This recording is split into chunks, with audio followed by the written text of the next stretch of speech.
Today is the feast of Saints Peter and Paul.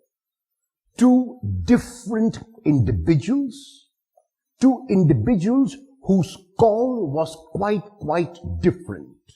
One who had been with Jesus all through his life from the beginning of his ministry, another who never knew the historical Jesus, but only met the risen Christ. One who was one of the closest to Jesus and yet who denied him 3 times. Another who persecuted the followers of the way and the followers of Jesus and became, after his conversion, one of the most ardent followers of the Lord. What does the feast of these two varied individuals say to us? It says that our God is a God of openness. Our God is a God of forgiveness. Our God is a God of inclusiveness. Our God is a God who calls every single one, despite their failures, despite their sin, despite their inadequacies, to a life that is wholesome, to a life that is full. In the case of Peter, he really was close. His bravado at the Last Supper, when he said to the Lord, "Even if all should forsake you, I will not forsake you," did not stand him in good stead when he was asked the questions whether he knew the Lord, and he said, "I do not."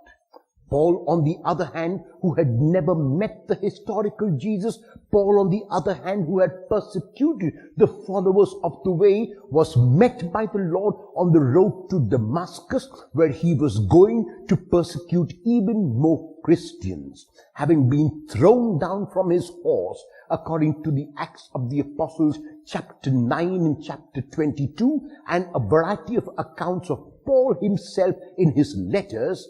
He met what he terms as his Lord, who transformed his life from a Pharisee to a Christian to a disciple of the Lord and a pillar indeed of the Lord's church.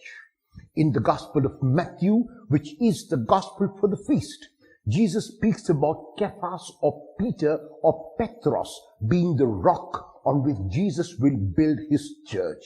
If Peter was one rock, Paul is certainly the other rock, and it is on these two pillars, the apostle of the Jews, Peter, and the apostle of the Gentiles, on whom the church is built. By placing these two apostles together, the church is giving us a message that we will be different from each other and yet profess the same Lord, that we will cater to different communities and yet believe in the same Lord. The reason is, the Lord is one. The reason is, love is universal. Peter went out and reached out in a beautiful manner to the Jewish community. Paul was given the mandate to reach the ends of the world and went out to the Gentiles to make Jesus known. Both of them, according to the Acts of the Apostles, had to go through tremendous torture, pain, imprisonment, and challenges because of their faith in the Lord. But both of them persevered to the end. Both of them built this beautiful church that we have today, the church of which the foundation is Jesus, and the rock of Peter and the rock of Paul. Today, as we celebrate the feast of the church is going through tremendous upheavals. There are challenges from within the church and challenges from without.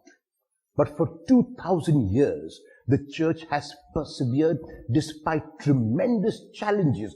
As a matter of fact, it is true that the church has grown even more the more the challenges are.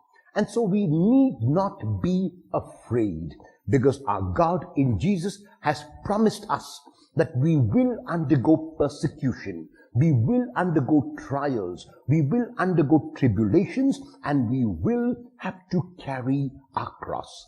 However, His presence is an eternal presence. His presence was with Peter when Peter carried his cross. His presence was with Paul when Paul underwent his trials. His presence will continue to be with us. What we need to do is we need to be faithful to our call to be those disciples who will make the Lord known. And we make the Lord known fearlessly, because in love there is no fear. I wish every one of you a very happy feast of Saint Peter and Saint Paul.